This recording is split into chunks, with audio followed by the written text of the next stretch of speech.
Сәлеметсіздер ме, құрметті оқушылар? Қазақ тілі пәнінен кезекті сабағымызды бастаймыз. Әдеттегідей мен сіздермен сабағымызды бастамас бұрын осы назарларыңызда тұрған суреттер туралы ойлансақ деген ұсыныс тастағым келіп тұр. Бұл суреттерді сіздер тарих пәндерінен, алдыңғы өткен сабақтарда, мүмкін география пәндерінен білетін шығарсыздар. Балалар, бұл біріккен ұлттар ұйымының белгісі екен. Мынау тұрған ғимарат, ол ақш-тағы Нью-Йорк қаласында орналасқан біріккен ұлттар ұйымының ғимараты екен. Демек, бүгінгі біздің сабағымыздың тақырыбы әлем тыныштығын сақтайтын халықаралық ұйымдар. Сабағымыздың мақсаты белгілі бір мақсат үшін оқылым стратегияларын тиімді қолдана білу. Яғни балалар, бүгін біз көп күш-жігерімізді, уақытымызды осы сабағымыздың мақсатына арнаймыз. Белгілі бір мақсат үшін оқылым стратегияларын тиімді қолдана білу. Біз қандай оқылым стратегияларын білуші едік? Соны еске түсірейік.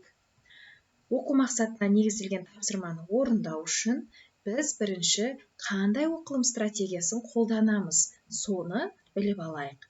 Біз, яғни сіздермен дәстүрлі оқып жүргенде, кәдімгідей сабақты оқып жүргенде, салыстырып оқу, астын сызып, рөлге бөліп оқу, болжап оқу, іріктеп оқу түрлерін көптеп қолданғанбыз. Әдебиетте біз зерттеп оқу стратегияларын қолданатынбыз.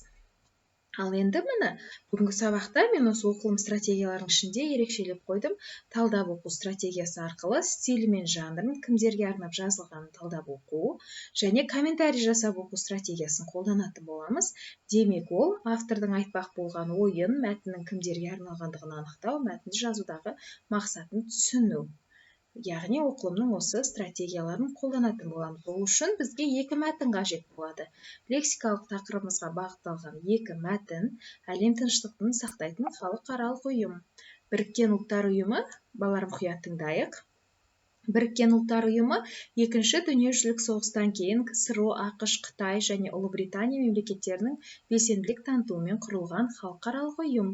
1945 жылы Сан-Францискодағы конференцияда антигитлерлік коалицияға мүше мемлекеттердің ұсынысымен күштерін біріктіру мақсатында құрылған егеменді мемлекеттердің халықаралық ұйымы.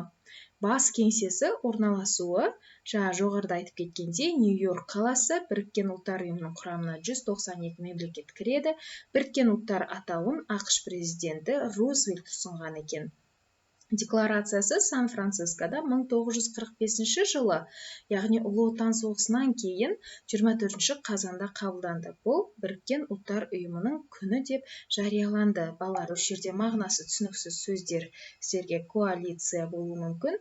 Ол ұйымға Біріккен ұлттар ұйымына біріккен елдер деген мағынаны беріп тұр бізде. Және екінші мәтін Біріккен ұлттар ұйымының жарғысы. Біріккен ұлттар ұйымының ең басты әрі негізгі құжаты оның жарғысы болып табылады. Тарихи деректерді алға тартсақ, ұйым жарғысының жобасы КСРО, ақш, Қытай және Ұлыбритания мемлекеттері өкілдерінің қатысуымен жасалған. Жарғысына сәйкес Біріккен ұлттар ұйымы өз қызметінде келесі 4 мақсатты көздейді. Бүкіл әлемде бейбітшілік пен қауіпсіздікті сақтау, ұлттар арасындағы достық қатынастарды дамыту, халықаралық мәселелерді шешуде халықаралық ынтымақтастықты жүзеге асыру мен адам құқығын құрметтеуді қолдау. Осы мақсаттарға қол жеткізуде ұлттардың бірлесіп әрекет ететін орталығы болу. Көптеген жылдар бойы ұйым халықаралық дағдарыстардың алдын алу және ұзаққа созылған қақтығыстарды шешуде маңызды рөл атқарып келеді. Бейбітшілік орнату мен сақтау және гуманитарлық көмек көрсету жөнінде кешенді операцияларды жүзеге асырды. Сонымен қатар, ол өршіп келе жатқан қақтығыстардың алдын алу шараларын қолға алды. Қақтығыс соңынан кейін жағдайларда ол зорлықтың түп негізгі жою мен тұрақты бейбітшілік негізін салуға бағытталған ұйымдасқан шараларды жиі қолға алуда. Ал енді балалар, біз мәтінді жақсылап талдау үшін маңызды ақпараттарды қайталайық. Мәтін мазмұнына сәйкес Біріккен ұлттар ұйымының қызметі қандай? яғни бүкіл әлемде бейбітшілік пен қауіпсіздікті сақтау, ұлттар арасындағы достық қатынастарды дамыту, халықаралық мәселелерді шешуде халықаралық ынтымақтастықты жүзеге асыру мен адам құқығын құрметтеуді қолдау, осы мақсаттарға қол жеткізуде ұлттардың бірлесіп әрекет ететін орталығы болуы екен. Ал енді қайтадан мәтініміздің сабағымыздың мақсатына ораламыз, балалар. Яғни бүгін біз оқылым стратегияларын қолдану керекпіз. Біз талдап оқу және комментарий жазу мақсатын, стратегиясын таңдап алдық, оқылымның. Енді ол бойынша мен екі мәтіндегі ақпараттарды біріктірдім. Яғни сіздер мәтінді мынандай үлгіде талдайсыздар. Мәтіннің формасын, жанрын, мақсатын, аудиториясы, мазмұны, стилін жазып аласыздар. Содан кейін екі мәтіннің ұқсастығы, екі мәтіннің айырмашылығын талдайсыздар. Бұл комментарий жасау арқылы оқылым стратегиясын жүзеге асыру болады. Және де ең соңында тілін талдайсыздар мәтіннің.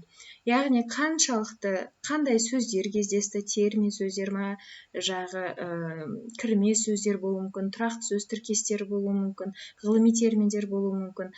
Және де сөйлем, қанша күрделі сөйлемдердің басымдығы, оның ішінде сабақтас құрмалас, салас құрмалас, аралас құрмалас сөйлемдер, және де мәтін қанша бөліктен, қанша абзацтан тұрады, мәтіннің тақырыбы. Осы үлгіде сіздер бұл тапсырманы орындайсыздар да маған қайта салып бересіздер. Барлығы егер түсінікті болса, келесі кездескенше күн жақсы болсын, сау болыңыздар.